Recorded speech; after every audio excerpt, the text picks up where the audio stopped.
Assalamualaikum warahmatullahi wabarakatuh.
Alhamdulillahirabbil alamin wa bihi nasta'in wa ala umuri dunya waddin. Wassalatu wassalamu ala asyrafil anbiya'i wal mursalin sayyidina wa maulana Muhammadin wa ala alihi wa ashabihi ajma'in. Qala rabbi shrah li sadri wa yassir li amri wa hlul 'uqdatam min lisani yafqahu qawli. Rabbi zidni ilman warzuqni fahman. Amin ya Allah ya rabbal alamin. Bu Maramo udah berangkat ya? Minggu kemarin ya?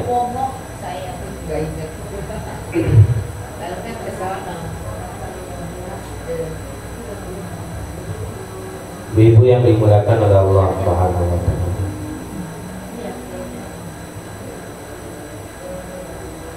Saya hanya mengingatkan, sekali lagi terus mengingatkan di tiap-tiap majelis taklim. Ingatan ini hanya berlaku bagi kita semua, termasuk diri saya. Ada beberapa kesempatan yang hilang soalnya. Memiliki kesempatan tapi disia-siakan. Apa sajakah kesempatan itu? Mari kita dengarkan bersama hadis riwayat dari Imam Baihaqi an Ibnu Abbas, yaitu sahabat Rasulullah SAW, bahwa Rasulullah SAW bersabda.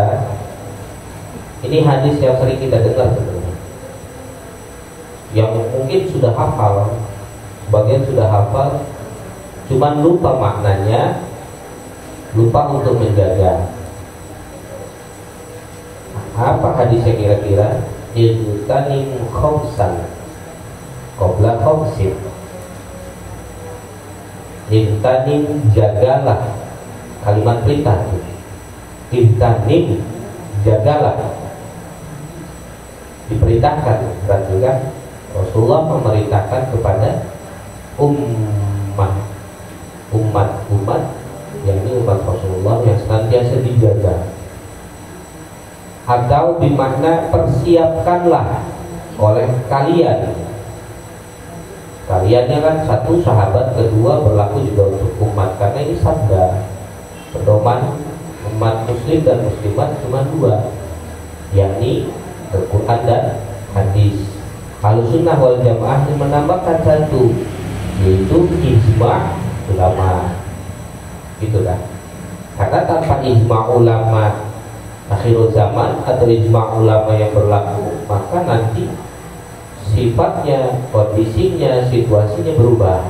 Bagaimana cara menyikapi untuk Al-Quran dan hadis? Melalui ijma' inilah kita dibimbing. Irtanim khamsan, jagalah yang 5 oleh kalian, persiapkanlah yang 5 oleh kalian, qabla khamsin, sebelum yang 5 juga datang. Mana yang 5 itu? Satu, syababaka, masa muda. Di sini udah nggak ada yang muda-muda nih, udah nggak ada. Saya aja sudah termasuk bukan masuk kategori muda, bentar lagi saya tua. Karena udah 37, 3 tahun lagi menuju. Jadi yang disebut muda itu ada kategorinya dari 17 hingga 40 atau 20 hingga 40. Muda. Ma udah nggak muda, ma nggak muda. Ma nggak muda. Irtanim khamsan qabla khamsin. Satu, syababaka, jaga dan persiapkanlah mudamu sebelum masa tuamu. Sekarang masa tuanya udah datang. Jadi sebenarnya bukan harus dijaga lagi, harus dipertahankan, diperkuatkan, kudu dilakukan, begitu kan? Karena sebelumnya sudah saling dinasehati di taklim-taklim yang lalu. Usia 40, hati-hati apa yang harus dilakukan, kan begitu, udah wajib tuh berarti dilakukan. Kalau saya masih wanti-wanti 3 tahun lagi, tapi jujur aja, alhamdulillah, berkat pedoman orang tua, berkat pendidikan orang tua, masa muda saya mudah-mudahan tidak disia-siakan. Salah satunya contoh, satu, saya selalu, walaupun sekarang posisinya pengganti almarhum bapak saya, tapi tetap saya ngasih ngaji.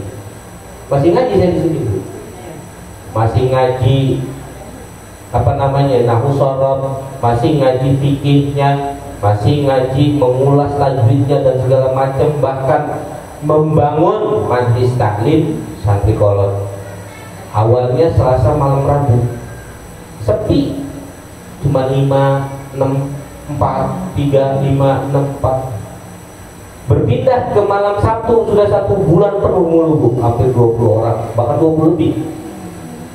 Alhamdulillah. Doain nih sama ibu-ibu majlis taklim, minta dukungannya. Semoga majlis taklim santri kolor selalu berjalan, eksis dalam dakwahnya. Kadang saya juga berpikir, bagaimana nanti guru saya ketika udah nggak ada, apakah saya mampu mengemban amanah itu lagi? Dan apakah masih diberikan kepercayaan oleh yang lain? Nggak masalah, gimana Allah nanti ke depannya.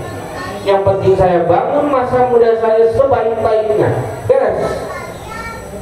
Udah nggak membangun lagi. Kalau ibu kudu wajib melaksanakan, karena persiapannya bukan persiapan masuk ke masa tua, persiapannya masuk ke liang lahat, begitu kan? Walaupun saya pribadi juga tidak memandang usia.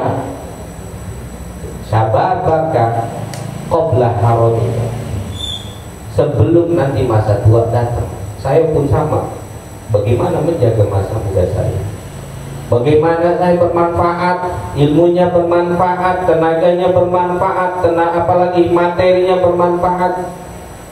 Bahkan saya mengajak saudara-saudara saya untuk memanfaatkan apa yang dimiliki olehnya. Enggak saya minta ke keponakan, jujur aja, minta ke kakak, minta ke saudara. Di saat saya nggak mampu, ada nggak yang punya kemampuan lebih sok, apapun itu bentuknya, mau waktu, mau tenaga, mau pikiran, mau ide, bebas. Benar Bu? Jujur. Tanya kakak dan ibu saya nih, saya grup dengan air ngaji, iman ngaji. Selama ada di tanah air, ada kesempatan ngaji, jangan sampai enggak. Cara saya ngajak, mau tegas, mau kibar, mau nggak diterima nggak masalah. Yang penting kita menjalankannya dengan senyuman. Kan begitu. Saya pun memberikan contoh, bukan mengajak tapi nggak memberikan contoh. Bagus begitu. Ibu bukan menjaga masa muda lagi, justru mempersiapkan liang kubur. Maaf nih, sama sekalipun saya juga nggak tahu kapan waktunya itu akan datang. Persiapkan di mana posisinya, bagaimana caranya supaya nanti kita masuk ke liang lahat ada yang senantiasa mendoakan kita. Beres, kan begitu ya Maya? Nah kalau kita sepi dari doa, seandainya amalnya kita banyak, jariahnya kita banyak, sedekahnya kita banyak sih nggak masalah, terlindungi kita dari azab kubur. Kalau seandainya tidak,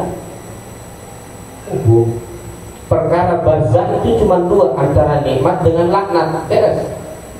Nggak ada di antara tengah-tengahnya, nggak ada terhimpit antara dapat nikmat atau azab, nggak ada. Terbelah menjadi dua, mau nikmat atau azab. Kan begitu. Bahkan sebelum datangnya Munkar dan Nakir, ada yang namanya malaikat ruan. Ada di Al-Qurtubi. Udah keluar nih 7 langkah terakhir nih, keluarga kerabat kita meninggalkan alam kubur, tempat peristirahatan terakhir kita, datang malaikat ruan nanya ke si mayit, coba catat seluruh amaliyah perbuatan kamu selama di alam dunia, baik dan juga buruknya. Mayit yang ahli ibadah akan tersenyum. Ditanyakan oleh malaikat ruat, mayit menjawab, saya nggak punya tinta, saya nggak punya pulpen, saya nggak punya kertas. Ya udah, tanganmu jadi pulpen, ludahmu menjadi tinta, dan seluruh aliran darah dan termasuk kafanmu menjadi kertasnya. Dicatat dulu. Adapun yang perbuatan buruknya makin banyak, lama-lama dia akan menangis sebelum malaikat Munkar dan Nakir itu datang. Itu yang kita harus persiapkan. Bahagia di dunia alhamdulillah, namun bagaimana caranya mengekalkan bahagia dunia itu sendiri. Begitu kan? Adapun mendapatkan kesedihan di dunia, bagaimana caranya mengikhlaskan diri. Dan barang siapa yang ikhlas ridho karena sesuatu yang diberikan sama Allah, satu yang pasti dapat ganjaran, entah itu nyaman, aman, ataupun qanaah, ataupun zuhud yang baik-baik, sekalipun tidak berlebih, tidak didapatkan lebih sama Allah, tapi ada qanaah di hati. Syukur-syukur, tanda kita syukur kepada Allah, nikmatnya ditambah. Kan begitu. Pilihannya cuma dua, dikala sedih atau dikala susah, mau ikhlas atau selain dari ikhlas. Ikhlas mendapatkan dua perkara. Satu, diberikan qanaah sama Allah, ridho terhadap apapun. Kedua, ditambahkan nikmat. Begitu cara kita mempersiapkan diri ini sebelum datangnya hal-hal yang pasti nanti. Kedua, wasihata qabla saqamik. Ini yang terkadang kita lupa. Dikasih sehat sama Allah, tapi diajak ibadah susah, diajak berbuat baik susah, dipanggil ke tempat-tempat ibadah susah. Padahal tidak artinya tidak diajak untuk menyulitkan dirinya, tidak, hanya meluangkan waktu untuk datang. Itu kan?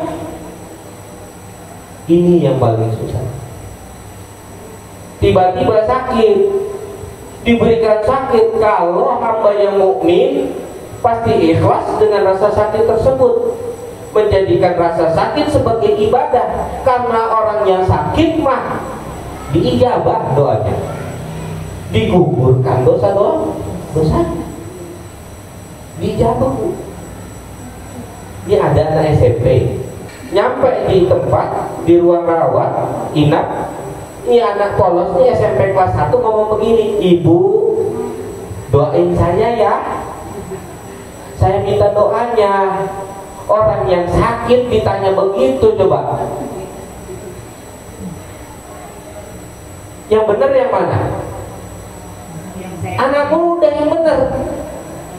Karena orang yang sakit mah diijabah sebenarnya doanya. Cuma terkadang karena hati kita yang gak ikhlas, ngegerutu sama Allah, meminta sesuatu yang lebih, lalu hilang perkara-perkara baik. Yang benar mah begitu. Walaupun memang adatnya orang yang menjenguk adalah mendoakan yang sakit, tapi orang yang sakit pun sebaliknya diijabah doa-doanya. Makanya orang yang sakit mah banyak-banyak deh untuk mengucap yang baik. Satu, menjadikan ibadah. Kedua, digugurkan dosa-dosanya. Ketiga, apa yang dijadikan doa akan dikabulkan oleh Allah Subhanahu. Orang yang lagi dilebur dosa kok. Anak muda yang benar. Karena orang yang sakit mah diijabah sebenarnya doanya. Cuma terkadang karena hati kita yang gak ikhlas, ngegerutu sama Allah, meminta sesuatu yang lebih, lalu hilang perkara-perkara baik. Yang benar mah begitu. Walaupun memang adatnya orang yang menjenguk adalah mendoakan yang sakit, tapi orang yang sakit pun sebaliknya diijabah doa-doanya. Makanya orang yang sakit mah banyak-banyak deh untuk mengucap yang baik. Satu, menjadikan ibadah. Kedua, digugurkan dosa-dosanya. Ketiga, apa yang dijadikan doa akan dikabulkan oleh Allah Subhanahu. Orang yang lagi dilebur dosa kok. Itu saking polosnya, mertua ngomong ke saya. Lalu mungkin ilmunya gak sampai. Mama jadi bingung deh. Kok si itu minta doa sini? Emang gimana sih perkaranya? Ilmunya bagaimana? Apakah mama yang nggak ngerti? Dijelaskan sama saya. Mah, orang yang sakit mah diberikan dua kenikmatan sama Allah. Satu, makanya ada la ba'sa tahur, kan begitu kan? Jika kita mendoakan orang yang sakit, tenang aja, begitu tuh maksudnya. La ba'sa, tenang aja, tahur, kau tuh lagi disucikan dari semua dosa-dosa yang ada di dunia ini. Dosa-dosanya yang kepada Allah jelas, bukan kepada manusia. La ba'sa tahur, kan begitu. Tuh keutamaan pertama. Kedua, diangkat doa-doanya oleh Allah Subhanahu. Oh, di situ ternyata. Lah kita mah orang yang awam bingung, nggak berani ngomong kayak begitu. Padahal bagus mah, bagus. Selama ucapan ini baik, gitu, tidak memberatkan kepada si yang yang marid, gitu kan, yang sedang sakit. Mumpung doamu lagi dijabah, doain saya juga ya. Saling mendoakannya. Saya punya hajat ini, mudah-mudahan dikabulkan, dijabah sama Allah, diridhoi. Bukan pas lagi perkara lagi orang banyak, apalagi orang-orang banyak itunya orang-orang awam semua. Lo ngomong apa sih itu gitu?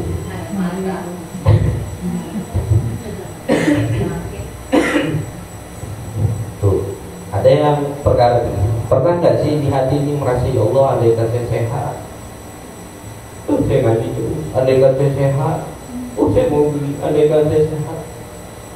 Begitu kan Bu? Jangan sampai deh hal-hal yang nggak enak itu menjadi datang. Jaga dan pelihara.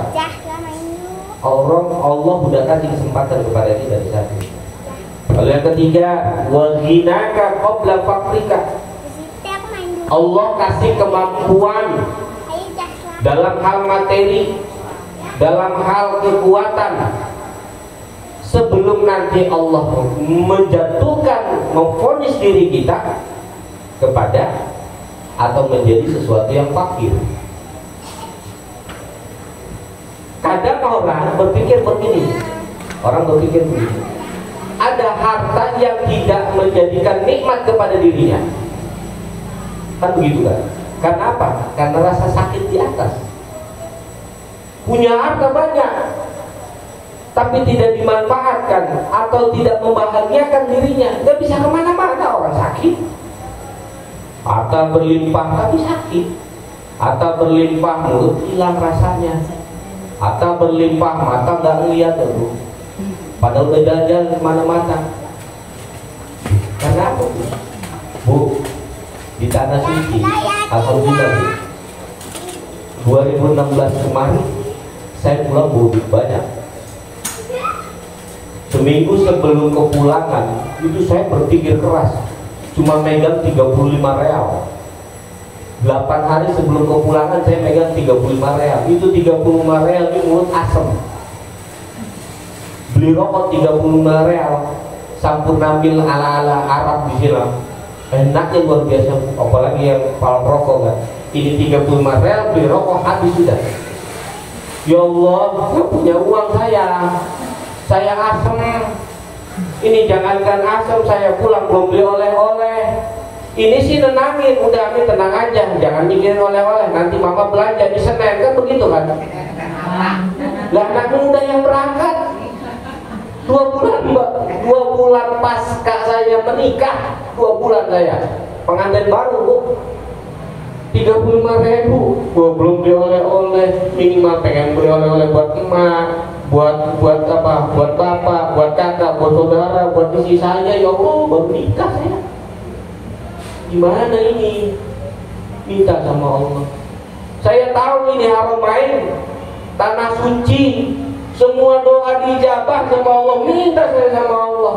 Bu, besoknya saya jadi mutawif. Orang yang sakit saya bawa-bawa Pak saya 350 real, 50 broker, 300 saya nggak kuat Bu, karena turun naik bukit itu di Mispalang, walaupun cuma jaraknya 800 kilo dari hotel sampai ke apa namanya, ke Ka'bah, 800 kilo, tapi turun naik gunung. Bagi dua akhirnya pego-pego itu sehari bisa bawa 3 jamaah saya. Gimana gak enak?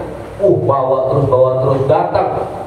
Mau masuk ke Arafah, ada jamaah kalangan pejabat yang sakit, lumpuh setengah badan, nggak ada yang ngurusin.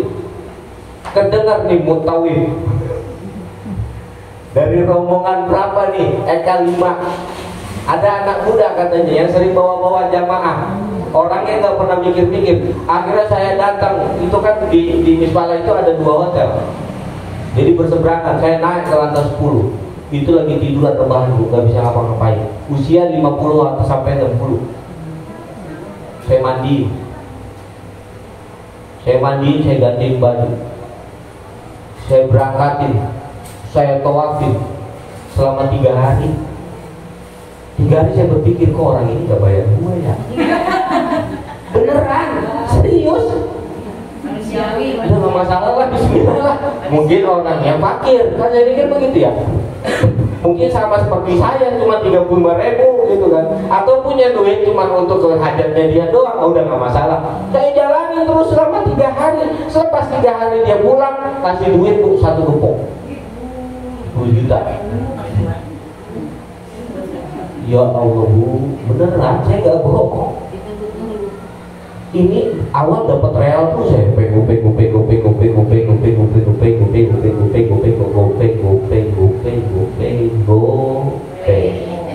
terakhir 10 juta. Wih, mudut lancar.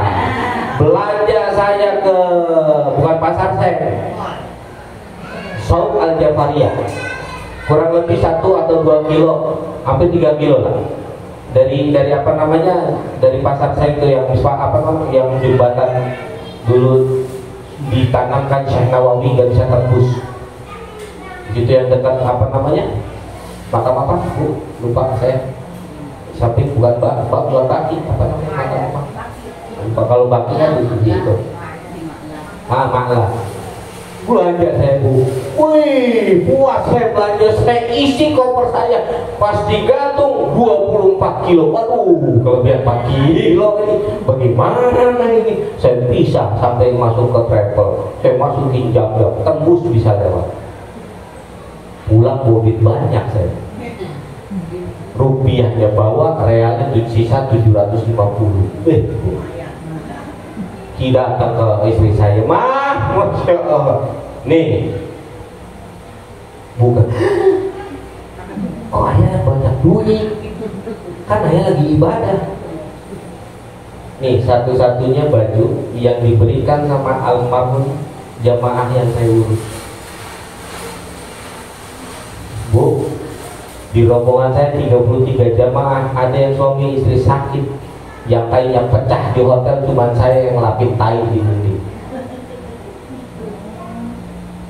Seandainya tuh wajah nggak ngeliat muka bapaknya saya, bapak saya bukan bapak ibu ya, bapak saya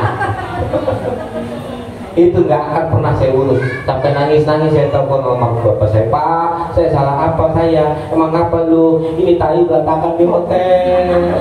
Pulang, udah suci bu, udah suci. 40 hari dikasih saksi sampai kepulangan. Sepas 40 hari meninggal dunia. Suami istri tidak. Terserah yang bagaimana. Yang penting sabar bakal qabla haromika. Begitu kan? Wasihatan qabla sahur. Kasih sehat, manfaati. Masalah dunia mah biarkan Allah nanti yang ngasih. Selalu yakin kita punya Tuhan, walaupun gak punya presiden, walaupun gak jadi ibu RT seumpama atau ibu RW, kita punya Allah, beres. Karena ada orang yang banyak duit tapi gak bisa nikmatin, itu begitu. Udah di tanah suci tapi gak bisa nikmatin bu, masih dilayanin sama orang. Itu orang-orang sampai nangis, ya Allah, itu Ustaz aja gak ngurus saya, kamu orang lain, dari rombongan lain, anak muda lagi, saya pikir mau udah tua sih saya, jengotannya doang. Nah waktu kemarin saya berangkat kan usia 30 tahun deh ya. Nanya wae itu emang. Tuh bu, inget nih, mumpung punya kemampuan bisa nabung untuk berangkat ke tanah suci. Perkara nanti Allah kasih estimasi 12 tahun, 20 tahun gak masalah. Yang penting SPPH sudah keluar, nama kita keluar, pula modal haji kita. Tabung bu, untuk dapat detail haji walaupun gak berangkat juga gak masalah. Ya Allah, saya maniat mau berangkat ke rumahmu, menjadi tamumu, mau terserah berangkat 10 tahun, 7 tahun, itu makan Allah yang meridhoi, dan tergantung amalia kita. Orang masih gembar-gembar mikir, lama amat, nungguin sampai gua mati. Lu udah terdaftar Duyufur Rahman, tinggal sabar dan ikhlas, begitu kan? Tapi orang-orang kita nggak sabaran bu. Kecuali yang punya duit, mau pakai ONH plus, mau pakai VVIP Furoda, monggo. Furoda itu setengah M bu. Untuk apa? Punya harta nanti nggak bisa memberikan kenikmatan, untuk apa? Kan begitu kan? Biar fakir asal bahagia, tapi mudah-mudahan biar gina asal bahagia. Gitu kan, kaya tapi bahagia. Itu kan yang kita cari. Jadi seperti itu. Bukan bermaksud berlebih-lebihan, punya kemampuan. Artinya begini, di atas golongan fakir dan miskin itu adalah kebutuhan sehari-hari sebenarnya sudah tercukupi. Bahkan sampai ke 1 bulan sudah cukup. Cukupnya saja itu kaya bu. Beda sama fakir. Kalau fakir 10 dibanding 4 fakir. Kebutuhan sehari 10.000, dapatnya 4.000, itu fakir. Kalau miskin sehari 10.000, pemasukan 5.000, setengahnya itu miskin. Miskin lebih di atasnya fakir. Tapi kalau gina, kebutuhan 10.000, dapatnya 11.000, gina namanya. Jangan hilangkan tuh kenikmatan itu. Selama bisa menyisihkan, gina namanya, kaya. Kan begitu kan?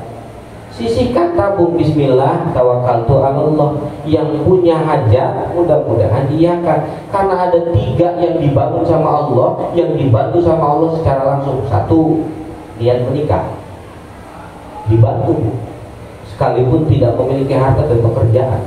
Saya jadi dibantu bu, belum kerja, hanya emak saya Tidak habis dibantu sama Allah. Kedua, orang yang mau berangkat haji menyisihkan dipercepat sama Allah materinya. Ketiga, orang yang mau bangun rumah, punya niat bangun rumah, ada tanah atau nggak punya tanah, minimal sisihkan, diberikan, dipercepat sama Allah. Tiga hal yang dipercepat sama Allah. Satu, dalam rangka niat untuk nikah. Kedua, dalam rangka niat ibadah bertanah suci. Ketiga, dalam rangka niat membangun rumah, bukan rumah tangga, rumah, dipercepat sama Allah. Makanya jangan menjadi hal-hal yang kasarannya besok susah, nah itu lain. Nanti perbandingannya begitu antara fakir dengan miskin, atau memiliki kebutuhan tapi tidak mencukupi lebih, itu masih dalam kategori fakir.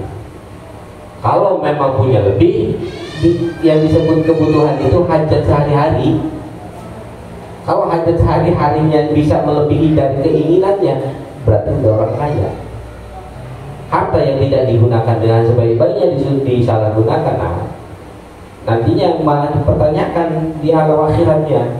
Yang keempat, wa faraghaka qabla syughlika, diberikan waktu luang. Anak-anak sudah pada gede tapi masih ngedungu aja di rumah, nggak melakukan apapun. Lah kalau disibukkan sama balita, sama bayi sih mau gak terserah, atau disibukkan karena suami punya perkara yang lain, ya terserah. Ini punya waktu luang tapi tidak melakukan ibadah lebih. Nah ini yang jadi pertanyaan, tidak mempersiapkan diri. Di atas golongan fakir dan miskin itu adalah kebutuhan sehari-hari sebenarnya sudah tercukupi, bahkan sampai ke 1 bulan sudah cukup. Cukupnya saja itu kaya, Bu. Beda sama fakir. Kalau fakir 10 dibanding 4 fakir, kebutuhan sehari 10.000 dapatnya 4.000, itu fakir. Kalau miskin sehari 10.000 pemasukan 5.000, setengahnya itu miskin. Miskin lebih di atasnya fakir. Tapi kalau gina, kebutuhan 10.000 dapatnya 11.000, gina namanya. Jangan hilangkan tuh kenikmatan itu. Selama bisa menyisihkan, gina namanya, kaya. Kan begitu kan? Sisihkan, tabung, bismillah, tawakkaltu Allah. Yang punya hajat mudah-mudahan diiyakan. Karena ada 3 yang dibangun sama Allah, yang dibantu sama Allah secara langsung. 1, niat menikah, dibantu sekalipun tidak memiliki harta dan pekerjaan. Saya jadi dibantu, Bu. Belum kerja, hanya emak saya minta habis, dibantu sama Allah. Kedua, orang yang mau berangkat haji menyisihkan, dipercepat sama Allah materinya. Ketiga, orang yang mau bangun rumah, punya niat bangun rumah, ada tanah atau nggak punya tanah, minimal sisihkan, diberikan, dipercepat sama Allah. 3 hal yang dipercepat sama Allah. 1, dalam rangka niat untuk nikah. Kedua, dalam rangka niat ibadah bertanah suci. Ketiga, dalam rangka niat membangun rumah, bukan rumah tangga, rumah, dipercepat sama Allah. Makanya jangan menjadi hal-hal yang kasarannya besok susah, nah itu lain. Nanti perbandingannya begitu antara fakir dengan miskin, atau memiliki kebutuhan tapi tidak mencukupi lebih, itu masih dalam kategori fakir. Kalau memang punya lebih, yang disebut kebutuhan itu hajat sehari-hari. Kalau hajat sehari-harinya bisa melebihi dari keinginannya, berarti udah orang kaya. Harta yang tidak digunakan dengan sebaik-baiknya disalahgunakan, nantinya malah dipertanyakan di alam akhiratnya. Yang keempat, wa faraghaka qabla syughlika, diberikan waktu luang. Anak-anak sudah pada gede tapi masih ngedungu aja di rumah, nggak melakukan apapun. Lah kalau disibukkan sama balita, sama bayi sih mau gak terserah, atau disibukkan karena suami punya perkara yang lain, ya terserah. Ini punya waktu luang tapi tidak melakukan ibadah lebih. Nah ini yang jadi pertanyaan, tidak mempersiapkan diri, di luar dari umat Rasulullah berarti. punya waktu luang lakukan apapun itu. Waktu luang tenaganya, waktu luang materinya, waktu luang pemikirannya, waktu luang senggang, waktu-waktu yang lain. Jalan, berpikirlah kalau bisa. Kemana lagi langkah 2 menuju tempat ibadah. Aduh, jangan hanya diminta saja sumpah mau ngaji di Jamiatul Ikhwan. Monggo. Arido mengerjakan pengajian majelis taklim monggo. Mau lagi sampai ke rumah lah, silakan. Dibanding ngedumuk di rumah. Menjadi ibadah.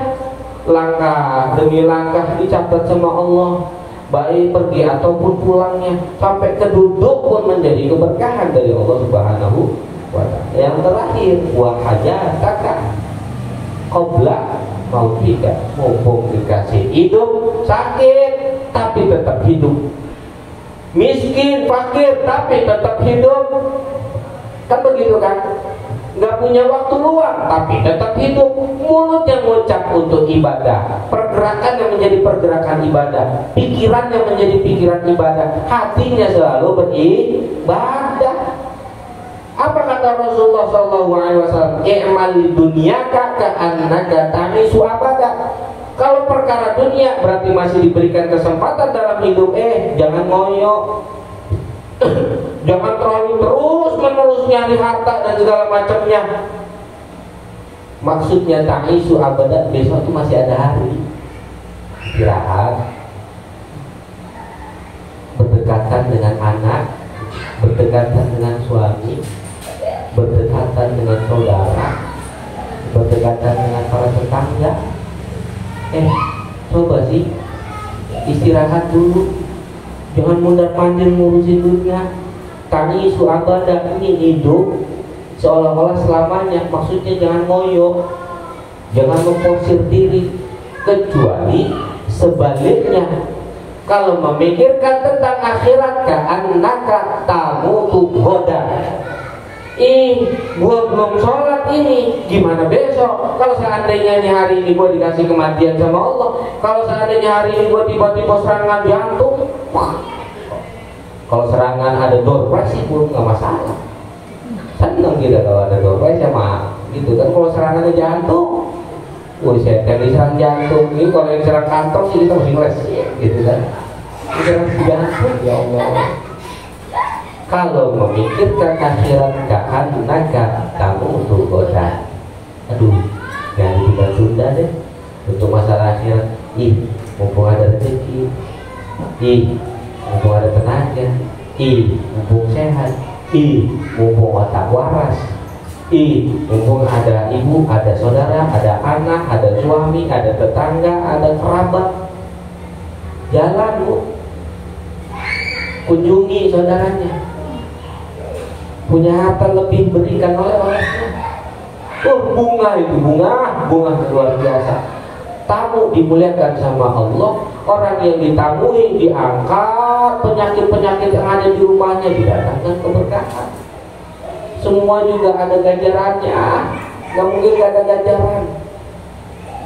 Hal-hal yang baik, memberikan senyuman dalam hati aja sudah diganjar sama Allah. Niat saja, berniat besok mau jalan, besok mau silaturahmi, udah dicatat amal ibadah baik mah, kecuali amal ibadah buruk. Besok mau ngerampok, ngerampok siapa itu? Niat buruk mah belum dicatat, setelah memperlakukan baru. Tapi ibadah Allah maha baik, niatnya saja sudah menjadi ganjaran. Begitu ibu-ibu yang dimuliakan sama Allah. Mudah-mudahan kita semua tidak menghilangkan kesempatan yang Allah berikan, tidak menghilangkan kesempatan sehatnya, usianya, kehidupannya, hartanya, tenaganya, atau apapun itu yang kita miliki. Kalaupun memang saatnya kita diberikan kesempitan, jadikan doa, ucap yang baik-baik, jangan mengeluh. Allah yang memberikan takdir kepada kita. Mudah-mudahan Allah pula yang membalikkan takdir tersebut. Emaknya, bininya yang kuat ibadahnya, kuat mendoakan, lakinya yang kuat untuk mencari dan menyebut nafkahnya. Kan begitu. Mudah-mudahan saya dikasih sehat, diberikan rezeki yang halal dan berkah. Begitu. Kuatkan ibu sebagai istri, kuatkan ibadahnya, kuatkan doanya. Mudah-mudahan nanti suami-suami kita diberikan kesehatan, kelancaran dalam menjemput rezekinya, diberikan kebahagiaan dalam rumah tangganya, sejahtera baik di dunia dan juga di akhiratnya Allah Subhanahu wa taala. Ya Allah ya Rabbal alamin. Allahumma hasil maqasidana wa balligh qulubana wa hajjatina min hawaij dunya wal akhirah. Hadiatan wa salatan ila hadratin Nabi Mustafa